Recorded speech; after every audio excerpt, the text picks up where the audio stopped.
Hello, everybody. This is Keith Miller from Influxer. I'm the vice president at Influxer for compliance. And today we're going to do a great talk. I've got Steve McLean, the director of business development, and Sean McKinney, uh, another vice president with Influxer here. And we're going to do a great talk on merchandise sales and how do you improve your merchandise sales as a student athlete to help capitalize the most on these types of things. So I'm going to talk about a few different things here. First, to kind of get us kicked off here. Since this is our first series, I'm going to tell you a little bit about myself. I won't repeat myself on the future series, so you don't have to hear me talk about myself every time. But my name is Keith Miller. I did compliance for approximately 23 years on campus at several universities: Marquette University, the University of Southern California, Baylor University, and finally Texas A&M Corpus Christi before I hopped on with Influxer in the past year. And Influxer, we're a multi-vertical platform for NIL solutions for a lot of student athletes out there and universities. And we're really excited about a lot of the things that we're doing.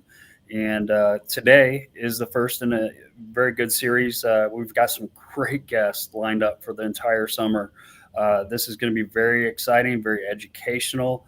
It should provide a great supplementary education in addition to whatever institutions are providing to their student athletes. So, quick history about NIL, and when I visit campuses, I still get questions about what exactly is NIL. What does it stand for? What's the history behind it? Where are we going? And we're going to talk more about that in future series here too. But in general, NIL stands for name, image, and likeness. And if you're not terribly familiar, as we go back in collegiate athletic history here, association rules prevented student athletes from monetizing on their name, image, or likeness in regards to endorsements, advertisements, a lot of other commercial enterprises. And approximately 2 years ago, several states started passing laws that allowed student athletes within those certain states to monetize on their name, image, and likeness. The NCAA and other organizations quickly adopted other interim policies as a lot of these things were unfolding. And so now we're faced nationally with a lot of different states that have different types of laws. So not everything from one state to the next state is always going to be the same. There are going to be little nuances from state to state. But in general, a lot of student athletes can capitalize and monetize on their name, image, and likeness, but they do need to do it the correct way. And they do need to be responsible about it. They need to be strategic about it. And that's really the purpose of this series, is to help educate about how to be responsible with these things and how to be strategic with these things. And I can't emphasize enough, continue to talk with your university staff members, your compliance office staff members. They're full of great knowledge. They are there as a resource for you. So I'm going to introduce our two guests here. I'm going to give them both a little bit of an introduction here and see if I get it right. First, we got Steve McLean. He is originally from the Northern California area. And I met Steve when he was a student athlete at Baylor University. He came and played third base on the Baylor baseball team. And he competed there. He was a great student athlete for us. And he went on to the tech sales industry after Baylor. And then he came back as a grad assistant. And then he left for the tech sales industry again. And then he came back as the director of player development. It's a long, windy road for Steve. And he's done a great job here at Influxer. He is kind of our day-to-day guy behind the scenes, making a lot of the magic happen when it comes to NIL merch. And he's a tremendous guy, filled with great knowledge, tidbits, and I'm really excited to have Steve on this call and share some of the wisdom that he's learned in the past year. And then we got Big Sean McKinney. I love this guy. He is a former offensive lineman at the University of North Texas, and he has I love his history. So after North Texas, he has gone on to many different roles in the HR tech industry, and there's a lot of really fascinating tidbits about Sean. But one of the most impressive things about Sean is, and he's going to have to correct me if I'm wrong here, but 100,000 interviews that he's done for job applicants in the past 10 years. That's an astounding number. I had to double check that fact with Sean, but done a number of different interviews with job interview candidates. And I think that's really going to prove very useful for Influxer student athletes down the road here as they seek advice and wisdom, from us. And I'm really excited to, have Sean as part of Influxer. And really, we got a lot of different types of expertise on this call and within the company. So I'll go ahead and get started here with kind of the first question. I'm going to really go to Steve here on this first question. Steve, can you break it down for us, like how this flow works in terms of how student athletes make money with NIL merchandise? For sure, and I'd love to. And Keith, I appreciate the introduction. I'd say, Sean's introduction might have been a little bit better, but that's okay. We can work on that next time. But yeah, overall, as far as merchandise goes in the NIL world, there's a couple of different ways that other companies are going about it, and in which ways student athletes can get involved. You'll see a lot of student athletes with jersey deals or certain types of merchandise. You'll see custom merchandise. You'll see co-licensed merchandise. So there's definitely a wide range, and merchandise has been what some people would call a low-hanging fruit when it comes to NIL. It could be an opportunity for everybody. And really, that's the approach that Influxer takes. So I'll speak to how Influxer goes about it, and how student athletes can get involved, and why it's such a great opportunity in the ways that, NIL can be for everybody. So as far as the way that we do things, student athletes can sign up through Influxer. They can sign up directly on our website, influxermerch.com. I also see that you have the QR code up on the screen. So if you're a student athlete, you can use the QR code on the screen. You can scan that, and it will take you directly to our website, in which you can opt in. But the way that we do it is we want this to be minimal effort as far as it is for the student athletes. We take on everything as far as, the royalty distribution, the fulfillment, the building out the website. It's an e-commerce platform in which we are doing this. The licensing with the university, that's a really big deal. The way that we do things is it's going to be co-licensed merchandise, meaning it's going to be branded with the university's marks and logos. That's a little bit of a separate process in which we have to take that on as far as getting those approved. But that's something that the student athletes do not have to worry about. And you'll see there's a lot of other deals out there as far as just in this space in general, some custom merchandise deals where there's student athletes that are putting a logo that they've created on the merch. You'll see student athletes with their face on a shirt or a sweatshirt, and you see families and friends purchasing it. But what we've noticed in this space is that, and this pertains to back when I was in school, and when Sean was playing football at UNT, and all these other all other student athletes that we played with, is our friends, our family, they were out there, for my case, buying Baylor gear, right? They were buying, my parents actually made gear with my last name on it and my number, pretty much what we're doing and what we're offering for student athletes. However, the difference now is that whenever someone is purchasing that gear, a huge chunk of that is going to come back to my pocket, to the student athlete's pocket.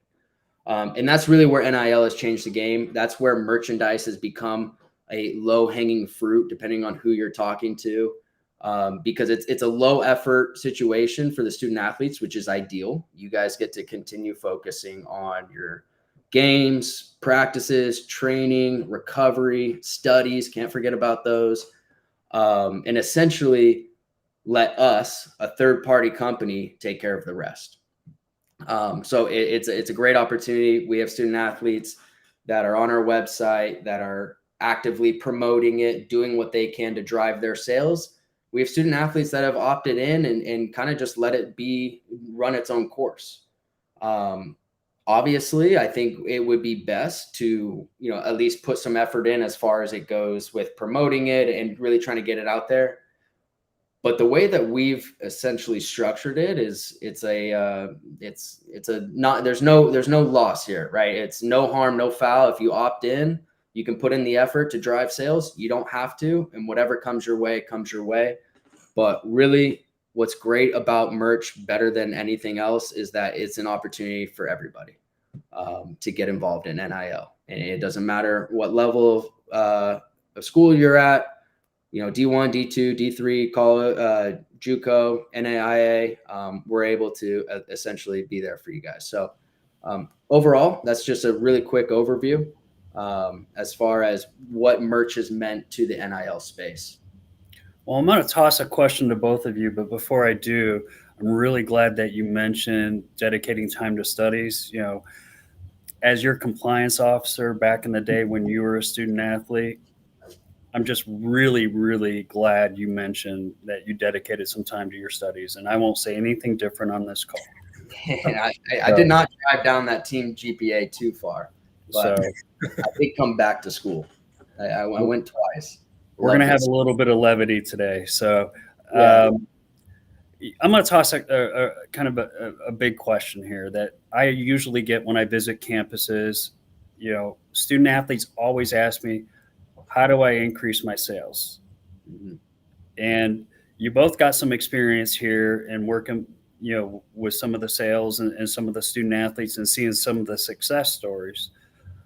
I'll get to the next question is going to be, what are the not so successful stories? But let me kick off first to Sean, and let's talk about some of the success stories and kind of what you can do to help yourself in this space. Yeah, absolutely. Well, first and foremost, Keith, I appreciate the introduction. Am I heard okay? Am I good? You're good. Awesome. Got it. I just want to make sure I wasn't having any technical difficulties on my end. But more or less, I would say the biggest thing that I've noticed in terms of, what truly drives more sales, I would say the number one thing is having the proper understanding of what social media is and how you can work with it to your benefit. And I think there's just like a misconception from like a mentality standpoint that maybe student athletes don't think about, or maybe they're not directed to think about. And, because social media can be a double standard for some people, right? Some people are, promoting themselves, promoting their products, promoting their lifestyle, what they're doing, growing an audience, growing a fan base. And of course, that's going to lead to more sales, right? And then on the flip side of that, I feel like, everyone has that concern around like, well, I don't want people to think I'm self-centered by posting my merchandise or think that I'm begging in a way for people to buy my product. And so I think very first and foremost, there has to be just an understanding, of what NIL is, obviously, but more importantly, the tools that we have to utilize to be able to drive more traffic and sales to the product. So I know for me, that's one of the first things for, student athletes that I do see perform well in this space. They take pride in it, and they're very intentional with everything that they do, with their studies, with, what they're doing around campus, what they're doing with family, fans, so on and so forth. They're just very, very engaged, which will yield, more sales opportunities as you start to create a base. Yeah, if I can piggyback off that real quick, Sean, those are all excellent points. And I think the mentality that you're kind of speaking of is NIL and now merch specifically. You have to think of it as your own business, right? Your brand is your business. So let's say you were running a business. How would you treat this? If you want to drive sales, what are the things that you have to actively been doing?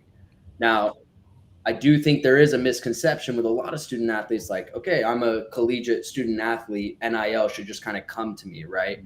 That's not always the case. And if you want to see a difference in what you're bringing in, the effort has to be there, which is kind of brings back to the way that Influxer has set things up for merch. Like the opportunity is there for you to drive sales more, but we still want to provide the opportunity for everybody who may think differently, right? You know, when I was playing college baseball, I wasn't all social media. I was not that kind of person. This would still be an opportunity for me that I can get in there. My family can join in. However, if you want to drive it even further, I would need to take ownership of my own personal brand and who I am, and follow up with Sean's points. Being active on Instagram, being active on social media, and building that presence. One of the cool things I've seen, and I feel like is a cool aspect, is when I see student athletes that take the link to the Influxer page that's dedicated to them, and they put that link in their social media bio. Yeah. And, that's just a cool little added touch that I think a lot of student athletes seem to miss too. But it seems to me like those that are a little more successful seem to be doing all the little extras like that too. But and the little details like that matter. They do, because you never know when someone's on your page and they're like, man, I would really love to buy some merch of this player, but they don't know how to get there. Right. Everything that you do has to be revolved around how easy can I make it for somebody who wants to support me. Right. Excellent point. All right, let's flip the script a little bit. What are the unsuccessful stories? I think we touched on it a little bit, but what are some of the unsuccessful tactics or non-tactics? Sean, you want to lead us off? Yeah, absolutely. I mean, it's guys and girls, it's very simply put, right? You get out what you put in. And, I think as athletes, right, we all, understand that and have not been afraid to do the work, for people that are sitting on this call that are athletes or, that are aspiring to be college athletes. But it's something, as I think the biggest thing is not really understanding the opportunity at hand, in terms of, the tools that are out there, to your point, to make it very convenient for fans, family, friends to find you, support you, so on and so forth. And so for those that I have seen that, haven't performed quite well from a sales perspective, it's just a lack of effort, or a lack of understanding of the tools that you have in your arsenal, to be able to, drive opportunities and grow that fan base. So I would say that's the biggest thing from what I've seen. Yeah. And just to piggyback off that, I mean, exactly. We'll receive messages from student athletes that, either don't accept a collaborator post from Influxer, haven't done their own post. The link is not in their bio. You don't see it anywhere, right? And then we receive messages like, hey, how much should I make at the end of this month? And, maybe they have made sales just because a lot of family and friends already know about it from word of mouth. But we'll see some that are unsuccessful and they're like, hey, there's nothing for you here.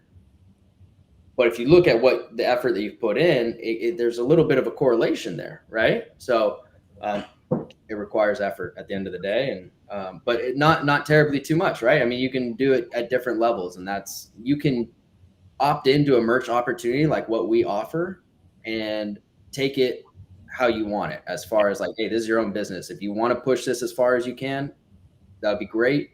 If not, that really falls back on you. Talk a little bit more about what being a collaborator means. For somebody like me, I'm not used to that term. That's something, I'm not used to on a daily basis. And that's something that I've had to learn. And, I imagine there's other folks out there that don't quite understand what that means to accept a collaborator type of post. Yeah. Instagram, when you do a post, you can set it as a collaborator post, which essentially invites another person to post that exact same post with you. So you're almost posting it together. So the way that Influxer does it is we will set up an Instagram account tied to the university in some way, and we will post for every single player that signs up on our merch. with our merch once they go live.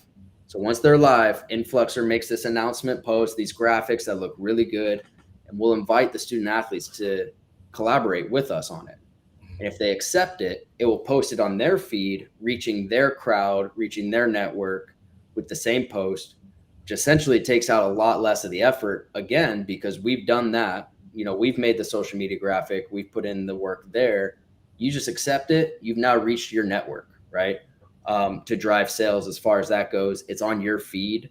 And then once that's done, we can revisit that again and again down the road. Hey, let's do another post. Let's do a story post just to remind people. And additionally, with the way that Influxer, the way that we launch merch, we're going to have more and more gear come out over time. So there's going to be more times for you to post, and specifically with even collaborator posts, to keep it fresh and for the people that are buying and supporting you. Okay. I think another thing that I could just add to that real quick, one thing that I think is, again, just another opportunity is, we've seen certain, some programs, certain sports leverage each other. And bounce ideas off of each other. If I'm, in North Texas and, I'm not the biggest social media person and I have an NIL opportunity, of course, I don't know what I don't know. However, being able to collaborate with other team members or, other sports at that university that are partaking in NIL opportunities, I think that opportunity too, just to collaborate amongst, your university, when there's a lack thereof of that, on top of not necessarily having the right understanding or the confidence. Again, it's nothing you're doing wrong, right? It's just making you aware of the different vessels and different things that are out there, that can lead to, more merch, more opportunities, more collaboration, so on and so forth. So I just wanted to add that, in there. Well, you hit on a really good point there. And that really kind of leads me to my next question. I think there are some conceptions out there that NIL's great for basketball and football. Let's talk about the other sports. Is NIL just for football and basketball? And Sean, I'll toss it to you first. Yeah. Well, I would say no. And the reason I would say that is, from what we've seen,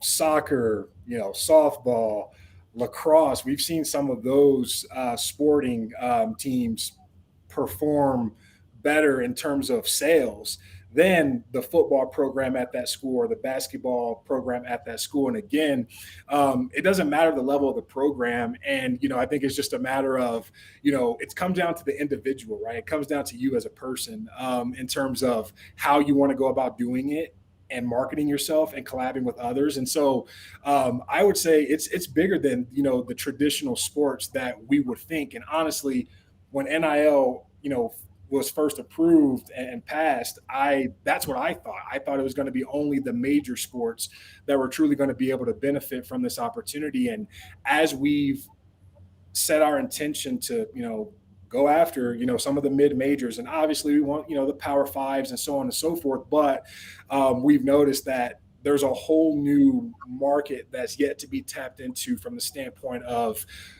schools that might not be on TV consistently, but they still have strong communities, strong support staff, and so on and so forth. So it just comes down to the person and what they're willing to do to get their name out there and, showcase it a little bit. Before Steve jumps in here, I saw him grimace a little bit when you didn't mention baseball. The point that I'm going to make is that NIL can be for the Steve McLeans in this world, okay? Which I'm not a Bijan Robinson. I'm not, Bryce Young sitting here, right? But when I was at Baylor, there would have been opportunities. And this is the same type of opportunity that Influxer is trying to provide as additional resources that aren't, necessarily with the university itself, but for the student athletes, right? And I think that's what's great about NIL in general is, and there is that misconception that, and I have conversations about this in meetings that I have with a lot of people outside of Influxer, is like, well, we're X school, we're a D2, or we're, we're not a Power 5 school. What is this going to mean anything to the players? Absolutely. Yeah. Absolutely it does. One, it doesn't cost the players anything. So you might as well opt in, and you can opt out if you'd like to. But at the end of the day, you're providing something. And again, I had friends buying Baylor gear. Baylor was receiving all that money. That's not the case anymore. So why not at the end of the day? And that's what's been great. Sean, touched on it. Soccer, softball, field hockey, they're driving sales. And a lot of people are really surprised by that. And I think that has made what we're doing feel really good, because this is what we want to do. Those are the people that we really want to support. And we've been able to do that so far. Let's stay on you, Steve, for a second. What's the most interesting thing since joining Influxer and getting in this NIL world? What's the most interesting thing you've learned, something that you didn't think was really something that was a thing? Wow, that's a great question. Great question, especially since with my background being a student athlete, but also being in the coaching side and having a good look into the administration and how operations work. None of that was necessarily a surprise to me. Kind of understanding the order of operations with NIL. But I would say that the biggest surprise for me has really been just how big the opportunity is beyond what you see in the headlines. And I think that's what makes it great, being who we are as far as our mission at Influxer, is there are a lot of things that we can do. NIL is a massive space that has not been fully tapped into yet. And with that, we're talking about hundreds of thousands of student athletes that aren't making the headlines, that the Steve McLeans at Baylor that aren't making the headlines, maybe at, top 10 every once in a while, but not too often, just had to toot my own horn because I know you won't, Keith. But at the end of the day, it's a huge opportunity. It's way bigger than anyone's thinking. It just is a matter of how do we get it to the masses, right? And think beyond the headlines, because if I was at Baylor and I was reading the headlines, I'd be like, man, $3 million deal, $1.2 million deal. I don't have that kind of following on Instagram and all that. I'm not going to be a professional baseball player, but that doesn't mean there isn't something, right? So I think that's been the biggest surprise. That's been the best part about this job and about what we're doing as well. Yeah. Before I toss it to you, Sean, I'll add my 2 cents in. Just from visiting with a lot of student athletes, I think you're right. Seeing the headlines and seeing the big numbers, I think a lot of student athletes, they look at those and they're like, I'm not, that's not very realistic for me, but then they start to question, can I make any money? And I think the answer is yes. And, even if it is, just a couple $100 or something, I know when I was in college and law school, man, that's grocery money, that's extra stuff. And for very little effort, especially with something like what we're doing with the merchandise, I mean, it's almost it's a no-brainer to me, but nobody's lining up to buy Keith Miller shirts anytime soon. So I'll stick to my day job. But Sean, I need a basket shirt. Thank you. Appreciate that. Yeah. Sean, what's the most interesting thing you've learned? Yeah. I think that, and I wouldn't say this is something that I've learned, but maybe more something I've realized or just have come to understand is like, to what you're talking about, Steve, NIL is, and these opportunities that it's going to bring, to me, it's way bigger than just the opportunity to make money and collaborate and engage in some cool opportunities, right? I think the biggest thing that I get excited about, Keith, you alluded to just, my hiring consulting background and the world that I come from, and what I see and what I'm excited for is, the opportunities that we're going to be able to provide to corporate America or entrepreneurship when it comes to having the opportunity to get our hands on young athletes that we're able to help groom, not only from a sports standpoint, but from a professional standpoint, right? And them being able to understand what contracts look like and how do you read through them and how do you ask the right questions or how do you get clarity on things like these skills and tools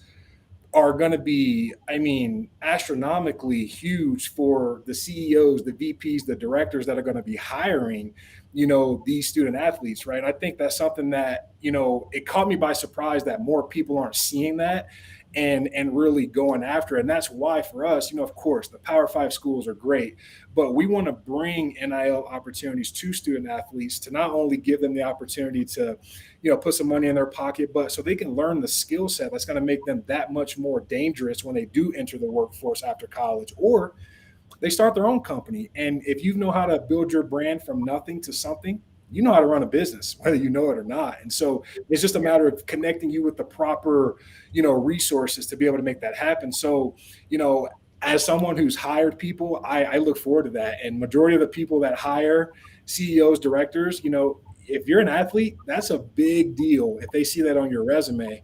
So we just had that opportunity to bring that, full circle, and I'm super excited for that. So it just caught me by surprise that that's not a focus, but it's something that we see and that we're excited for.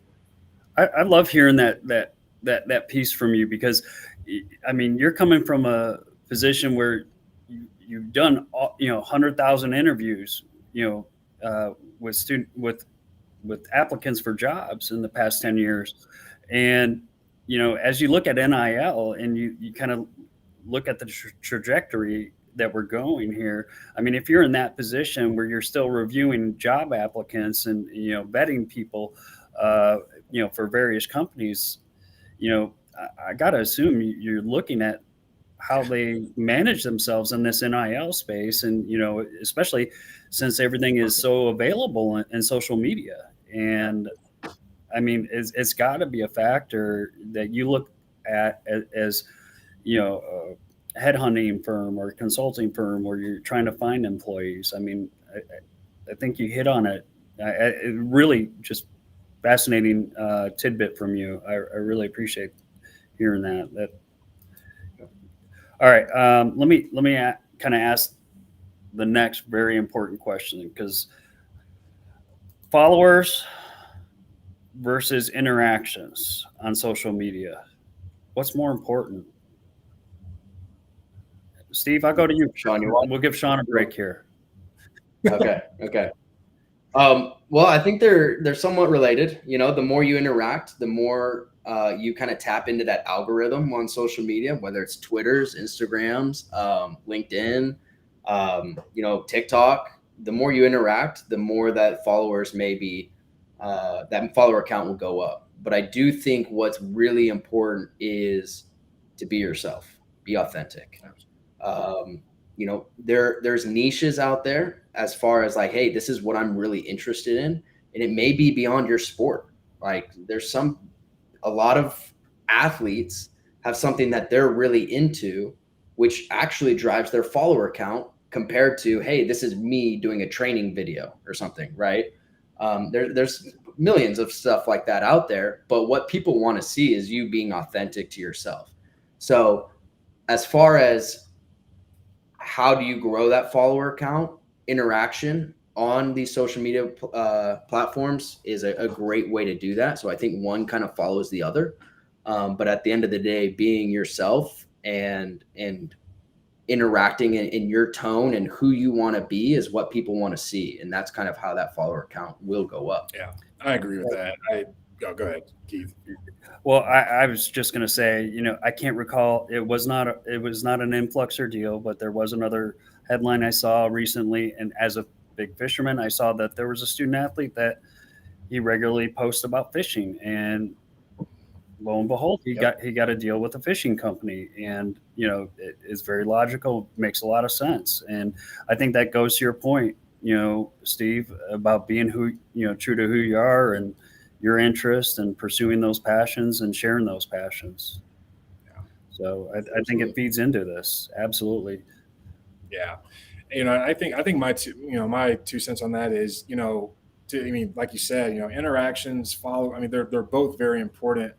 And I think the biggest thing that I wanted to hit on is what you alluded to, Steve, was just being personable. And I think just humanizing yourself, to everyone. Right. And, with athletes that, they'll go live on their Instagram and they'll just hang out while they're, stretching or, eating something or whatever. And they'll, answer questions from different fans and people, or, they'll DM some people back or whatever it is. And I think all it really does is humanize yourself, and it allows people in to see what is it like to be Steve McClain at Baylor, playing baseball. What is it like to be Sean McKinney playing football at North Texas, right? And I think about,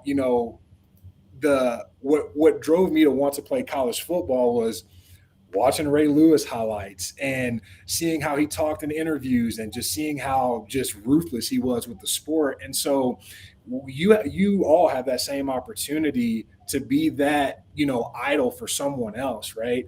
And the more that you can allow them in, right? We all have, a private life and everything like that. But when you're able to do that and humanize yourself, it allows people to feel more connected to you. And as a byproduct, they buy more products, and then they start to refer your name to other people. Are you familiar with this athlete? Are you familiar with that athlete? And before you know it, your followers have skyrocketed. And it's just all about being genuine and intentional and just, loving it. Honestly, no one's playing a college sport that they don't love, right? And you might be getting a little tired and might be getting a little beat up, but no one's made it to college sports on accident, right? So with that, have that same mentality and mindset towards, connecting with people and just, giving them something to see, and then support them as they're on their way, maybe pursuing the same journey. Great points. Great. Why didn't you become a linebacker like Ray Lewis? Man, I tell you what, I'm from the South, and Grandma kept me fed good, so I just wasn't able to get down to that linebacker stage. But John likes to eat. You went the lineman route. Okay, I hear you. Definitely, yeah. I didn't have the athletic skills either of you had, but licensed merchandise versus unlicensed merchandise, where it is something without a school brand. What are we seeing in this space? The differences in sales and how student athletes are able to make money, and with those two different things. Yeah, that's a fantastic question that we get quite often, actually, because I think when people see the custom merchandise, the non-branded, the non-licensed merchandise, they get excited because it's different, right? It's fun, it's new. But when it comes to the sales, the co-branded has vastly outweighed the custom. And custom was something that we actually tinkered around with for a little while. But through our process and through what we've learned, co-licensed is just the way to go as far as putting in our resources and effort for the student athletes to have the best chance of making some really decent sales. And when you do think about it, it kind of makes sense. Family, friends, they want, you to be tied to the university that you're currently with. They want to show that, hey, Steve McClain is playing Baylor baseball, right? They don't necessarily need a shirt with my face on it. That drives down the value of that shirt way down. Might as well be free and hand those out. But just messing. But yeah, overall, really surprising for us. We have messed around with both, and so we've got some good data on that. But as far as co-branded, that has definitely been the better route. And given that, it doesn't have to just be T-shirts and sweatshirts. Going beyond that, right? We can keep it co-branded, but we can go cups, mugs, posters. We can go different routes beyond just what you're throwing on your body. But at the end of the day, having your name tied to the university in which you're playing for has made a big difference. So yeah, surprising, I think, as far as what we've seen from that, but we've learned and we are moving forward with co-branded. Well, take us through like the steps for a student athlete to go through a company like Influxer to sell NIL merchandise, and kind of maybe even the steps of, for anybody that's from an institution as to kind of what the process is for us to go and obtain those licenses and to work with the student athletes. If you don't mind walking us through those steps real quick. Yeah, absolutely. And I'll keep it quick, but I think first, for any student athletes that may be watching this, I'll start with y'all.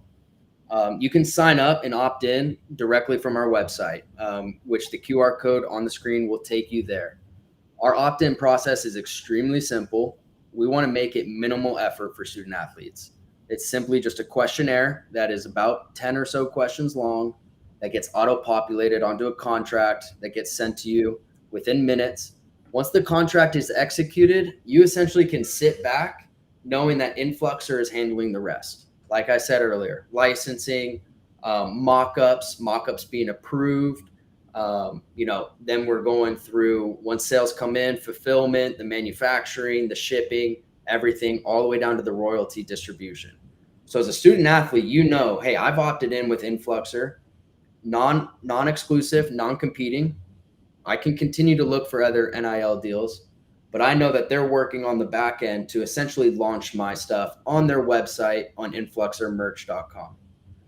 Once we do launch, that's where you can step in and start promoting. You can be really active with how you want people to see it, or you don't have to. But obviously, ideal to really drive that engagement and drive sales, you want to be, pretty active on social media once your merch is live. Minimal effort from the student athletes. Very easy process, and it's kind of like a why not situation, right? It's free, doesn't cost you a dime, and there's a chance for you to make some good money. On the other side of things, we're talking administration, we're talking, Influxer, how do we get involved and connected? We need to apply for the license to use the university marks and logos, which we do through the third-party licensing company. Once it's approved there, that gets sent to the university. The university then has to approve it. That gives us permission to start designing mock-ups and getting prepared for launching merchandise. Once we design the mock-ups, those also have to be approved by the university. So nothing that we do is going, past the university, even though it's a direct with student athletes type of deal, right? We're going to be communicating with the university. We reach out to the licensing department. We say, hey, this is who we are. This is what we're doing. Feel free to ask any questions. We talk to compliance. We'll talk to the athletic directors, deputy ADs, whoever it may be that wants to know, hey, who is this Influxer company and what they're doing? We're here to answer any questions, be very transparent about what we're doing, stay compliant with the way that they want things done. But at the end of the day, we're an additional resource for student athletes to hopefully earn some NIL income that does not interfere with anything else that they're really already involved in. I definitely enjoy getting to connect and stay connected with a lot of the compliance folks out there and other folks that are in athletic administration. Just knowing my background, that's been a lot of fun for me. And for me, like today, I'm in Indianapolis here at the NCAA Regional Rules, which is a convention here for a lot of the compliance officers across the country, and very exciting to be here, reconnect with a lot of folks, and just not even do a sales pitch or anything like that, just to connect and relax and be able to catch up with folks, and that's really, I think, one of the things I misperceived going into NIL was I didn't realize, how much interaction there would be. Not direction. I think that's a misconception, but just interaction, just to, make sure the school is aware of what's happening and what's going to happen, or what our plans are and things along that line. That's been really valuable for me. I'm going to go ahead and wrap us up since we're right here at the 45-minute mark, but this has been a ton of fun hanging with you guys and just being able to talk through this stuff. The rest of this series is going to be amazing. We got great guests lined up throughout the summer. Every Tuesday, 3 p.m. Central, we're going to be talking about a different topic related to NIL or something else that is very valuable for student athletes. It's just going to be an amazing summer. Next week, I'm really excited. We're going to talk about, market value, and special guest Andy Wittry from On3 is going to be with us, and I'm really excited to have him. He's he's a tremendously nice guy, very knowledgeable. He's been reporting on a lot of NIL stuff across the nation, not just Influxer, but just across the nation. And he's going to have some great insight and great advice for student athletes. So thank you guys both for joining today and taking time out of your schedule to share a little knowledge and a little advice. Absolutely. Oh, we appreciate you having us. Yeah, Appreciate it, guys. Thanks everybody for joining us today. Thank you. Yep.